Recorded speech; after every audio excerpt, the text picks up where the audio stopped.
This is a great song to learn for a couple of reasons. It translates down really well onto just one acoustic guitar.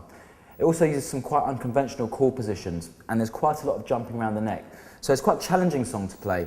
Really good for building up your flexibility and strength in this hand. Really important for you if you're trying to build up your skills and your chops as a guitarist. Probably going to appeal to the more intermediate players amongst you. But if you're watching this and you've only been playing the guitar for a little while, you feel like you've mastered the basic chord positions down here at the bottom of the neck, you've maybe started looking at some bar positions, and you feel like you want something a bit more challenging, this could also be a perfect one for you. What I will say, if you're playing this on an acoustic guitar, you might find that about 2 minutes in, you start to get really tired, or rather your hand starts to get really tired. A lot of bar positions to hold. If this gets really bad, then what I suggest, if you've got access to one, practice it on an electric. It will be a lot easier to play physically for your hand. But then again, if you can get through it on an acoustic guitar and get through it well and learn it so you're confident with it, then when you then try to move it across onto an electric guitar, you'll find it absolutely like a piece of cake to play. So, let's take a look at the chords for the verse. Position 1, we've got the chord of B major.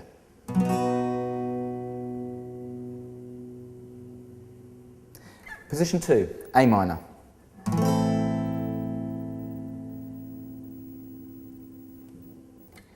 Position 3, we're kind of playing an E chord. It's sort of an E5, but there's 2 positions we're playing on the E.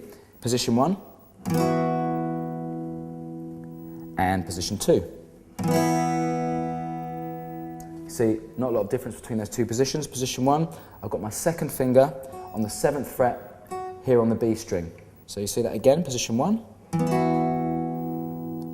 and position 2. Next position, another bar chord, G major.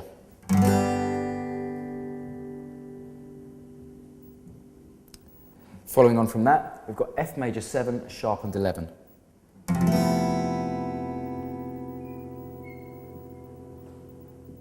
Then we move on to the next position, B flat 6. Now, if you find this B flat 6 quite hard to play it as a standard B major bar position. But the real chord you should be going for is this B flat 6 shape here.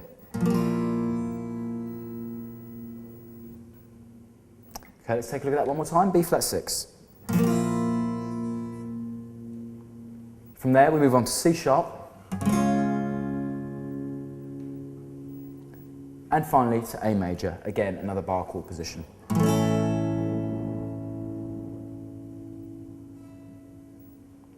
Okay, so there you've got the basic chords. Now what we need to do is add some basic rhythm elements. This song uses a classic rhythm style. We're going to look at this a bit later on in detail, tell you exactly what I'm doing to get this kind of effect. But let's just play through it for now. I'll count you in. 1, 2, 3, 4.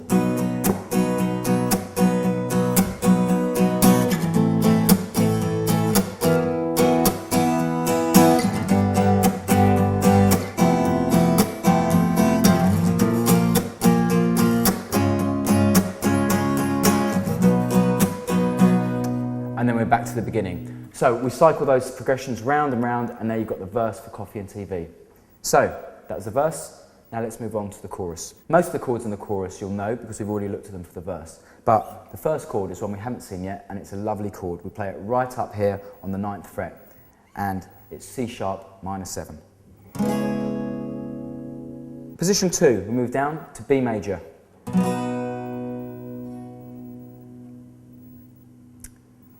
Position 3, A major. Then we've got this E5 shape coming in again.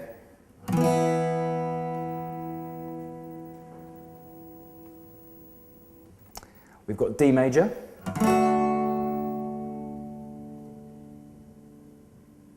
And another one on the A, which is A7. Again, difference between A major. See that 4th finger is coming off for the A7. A major to A7.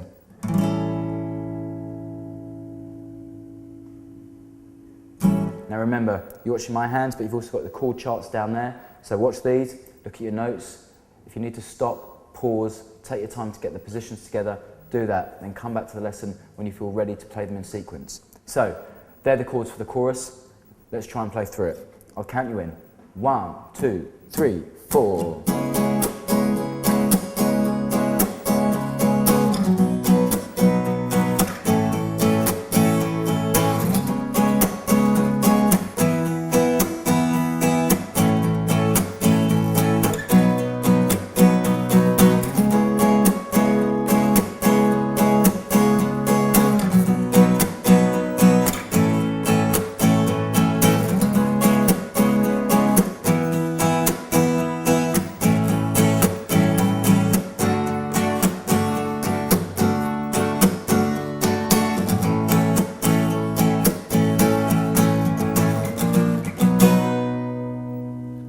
and then we hit that B again. That is not part of the chorus. We're then back to the B, which is the first chord of the verse. So we come out of the chorus, straight back into that verse progression we just looked at. So, verse, chorus done. All we need to do now is look at the outro section. If you've already mastered the verse and the chorus, you'll find this outro section a piece of cake. Very simple chords, not too many of them. Let's take a look at it. First chord, B major. Second chord, D major.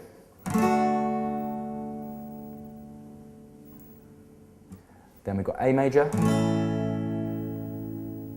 And move the same bar position up a semitone to make B flat. Okay, so they're the chords to the outro section. Nice and easy. Let's play through it. I'll count you in. 2, 3, 4.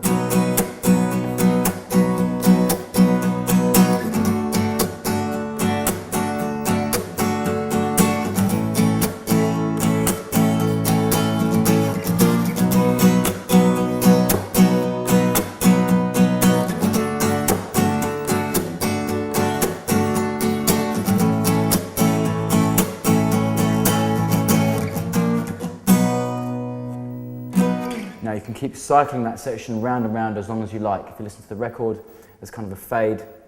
It's the "we could start over again" lyric that goes over the top of it. So really play around with that, keep it going as long as you like. So that's the chords for the song. Before we finish up, let's just take a little look at what's going on with the rhythm hand. As I said earlier, this song uses a classic rhythm style. You'll find this cropping up in literally hundreds of other contemporary songs. Really good little style to know. So what do we do? Well, what's going on here? Well, I kind of call it a percussive mute. Now if I just take the first chord of the verse and use that to illustrate the example and just play the rhythm style on this hand, you'll see what I mean. 2, 3, 4.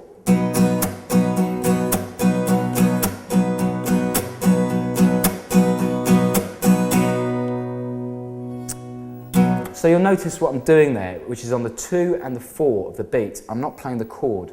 I'm kind of strumming or scraping across the strings and also muting the chord as well. So if I give you a count, you'll see what I mean. 1, 2, 3, 4. 1, 2, 3, 4. 1, 2, 3, 4.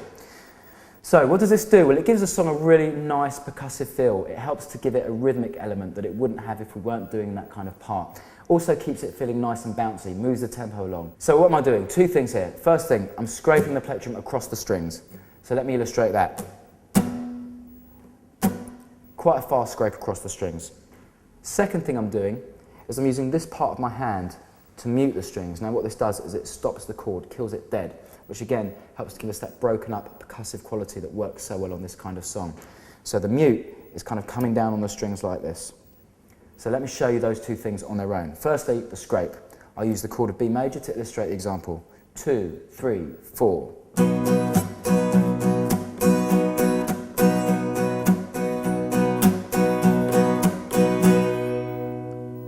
So there you had the scrape. Now let's look at the mute. Again, I'll count you in. 2, 3, 4.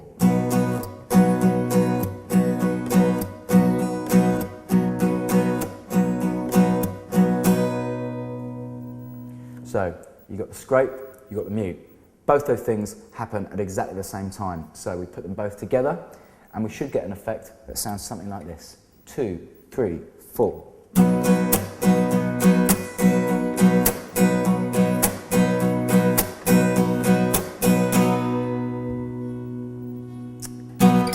So, there you got the rhythm style for Coffee and TV by Blur. You got the chords.